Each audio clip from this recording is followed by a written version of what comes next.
Hello, I'm Richard Vobes, the Bald Explorer, out on another walk, and I'm joined once again on my Cornish explorations by Mark Sellwood. Hello, Mark. Hi, Richard. How are you? Yeah, I'm all right. Thank you very much. Now, you've brought me down the end of a windy lane, a long, windy lane in the middle of nowhere. We parked the car just over here. Look, there it is, just so you can see it. And we've still got a bit of a hike, haven't we? Where are we going and what are we looking at? We're going to see the ancient village of Carn Euny. And when you say ancient, how ancient? What sort of period are we talking about? Well, it reaches as far back as the Iron Age. Oh, that is ancient. Yeah. And we're going to see a mysterious building called a fogou. Called a what? A fogou.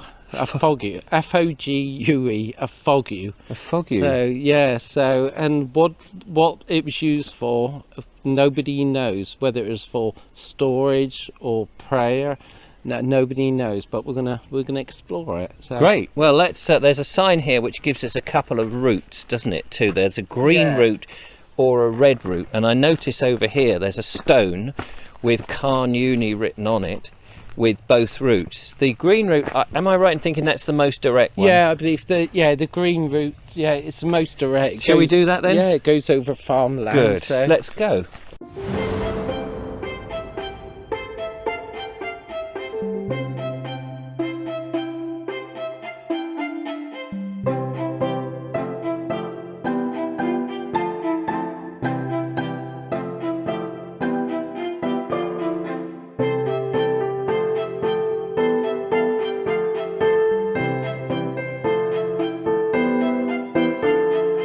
It's not actually that far from the car park if you go on the green route. It's not a bad walk, is it? No, it's very easy. Yeah. So here we go, look, we're just arriving. Now, you've been here before, I haven't, so I always like to get the first impression. So let's go, I'll let you go through the gate first. The ancient village of Carn Euny. Oh, and there's a useful aerial photograph here to give us a little bit of an idea of what we're looking at. Yeah, you can clearly see the layout of the village here as well, Richard. Yes. So, well, let's go and have a look round. So, according to the sign, like you said, it's been occupied from the Iron Age to the Roman times. I think originally there was basic wooden houses here. Yes. But over the I was just going to say, where do they get their wood from? Because it's quite sparse, isn't it? And there's a lot of stone in Cornwall. I think during that period, this area was more wooded area. So we're the only ones here today, happily. Yeah.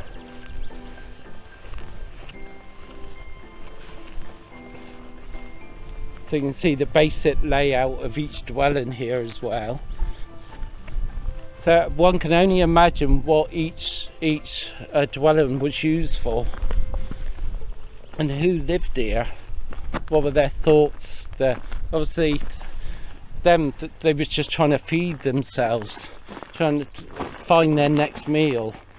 It's an interesting and curious place, isn't it? And I wonder if any of the boards have got any vague interpretations, because you've got all these walls which clearly suggest a sunken layer, and then presumably I'm thinking that the wooden structure would have been open. But whether this is just all one building or whether there's a building and it's an enclosure that was owned by somebody, who knows? Yeah.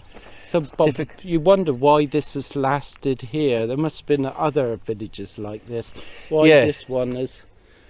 That's an interesting point. Yeah, I mean, more to be found around the country. I was just going to say, perhaps there are, and they're underground. This one perhaps was excavated. I don't know. So this foggy, what's it called? Fogou. Fogou.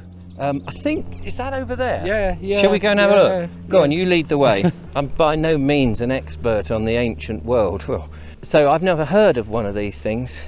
So I'm fascinated to see what it's like. And if anybody has an idea of what it was possibly used for, then do leave a comment. We'd be most interested. You found it? Yeah, I think this is the entrance. Right, okay.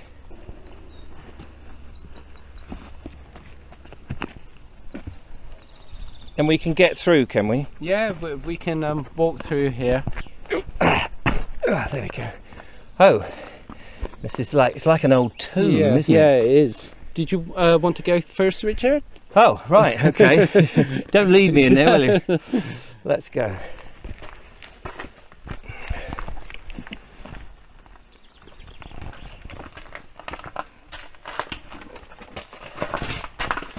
Wow. And immediately you get out of the wind, and of course the temperature drops a little bit. And it's like a little passage, isn't it? Yes, it is. Oh, I see, there's another chamber down here.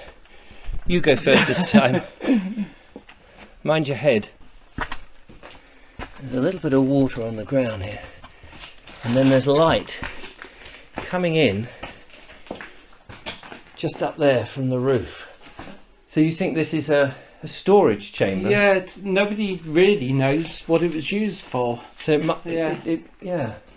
But I guess you're going to store something, grain. Yeah, whether storage or a place of quiet, like Contemplation. Yeah, contemplation here. Yeah, I guess so. But I mean, it's a lot of work, isn't it, to get all this granite, if that's all it is, just for quiet contemplation. And it's underground. It is. You know, you'd think that maybe it's for storing precious things, which may be just the wheat and barley or whatever they. Yeah, trying to keep them dry here. Yeah, how interesting! Look at all this manual work. Couldn't have been easy for primitive man. It's And what's that? Is that a little chimney? Maybe they did have a little fire here. Yeah. Just to keep them warm.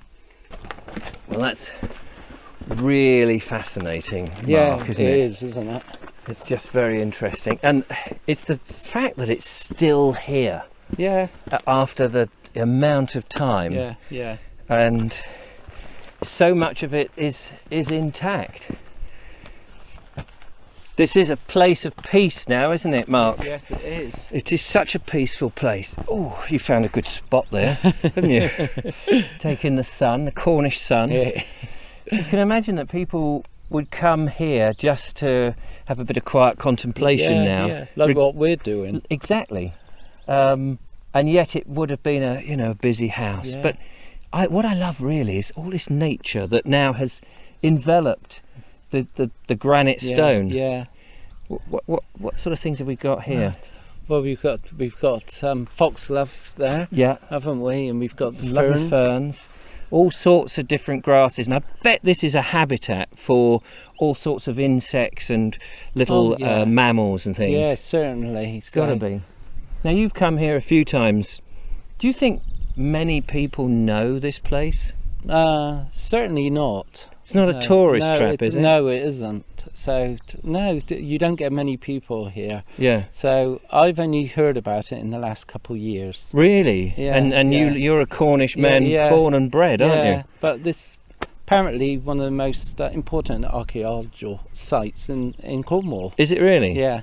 God, well, it's so complete, and I can see why. Yeah. It's absolutely beautiful. And what a great place to have their base with the sea. Presumably they could get down there and fish. Yeah. And have communications. Is there a big gap between Cornwall and France, is it? Or the Scilly Isles, or that sort of thing? Oh, it's not a major gap. So you could imagine, we talked about the trees that were here. Yeah. These sort of tree boats or sort of coracle type boats. So there could have been crossings across the channel. I think most certainly there was. Yeah. Oh, that's really, really interesting. Yeah, Mark, have a look at this. Now, this is really interesting. No idea. But do you think that might be a millstone? Or a milling point? Because there's a sort of hole. It's full up with water. And then there looks like a stone that's in the ground. Yeah. You could imagine another stone on the top of that, a bit of granite. Yeah. But to turn it, because they used to have the tiny millstones. Yeah, they did. Yeah. But now I know in the Middle Ages, of course, you may have had a donkey or an oxen, Yeah, an ox. that you would just get to go round and round like this, which would be somehow attached to the stone, because to turn a bit of granite, it's heavy, isn't it? Oh yeah, certainly. So I mean, speculation, of course. Be right. Well, that was really special, Mark. Did you enjoy it? No, I really did enjoy that. Thank you so much. Gosh, how about that, ladies and gentlemen? Thank you, Mark. That was absolutely fantastic. A bit of real Cornish history there. You're welcome. Goes right back to such primitive times. Yeah, amazing. Yeah. It's not an easy find. There are wiggly roads to get here, but it's certainly worth it. And if you come on a day like this, you know, you can't go wrong. It's worth travelling to. Definitely. It is. Bit of a narrow lane, but you know, it's probably one of the many least visited places. Yeah. So there we are. Thank you again, Mark. You're welcome. So coming to the end of these Cornish visits, but do check out the other ones on YouTube and or Facebook. But thank you for watching. Don't forget to follow, like, subscribe, become a patron and support what I'm doing here. That would be great, and I'll be able to give you more interesting walks. Big thanks to Mark Sellwood, and we'll see you on the next one. Until then, bye-bye. Goodbye. Right, you're going to go and mill some corn for me? Oh, you're getting me to work. It's all right, I'll be the oxen. Come on.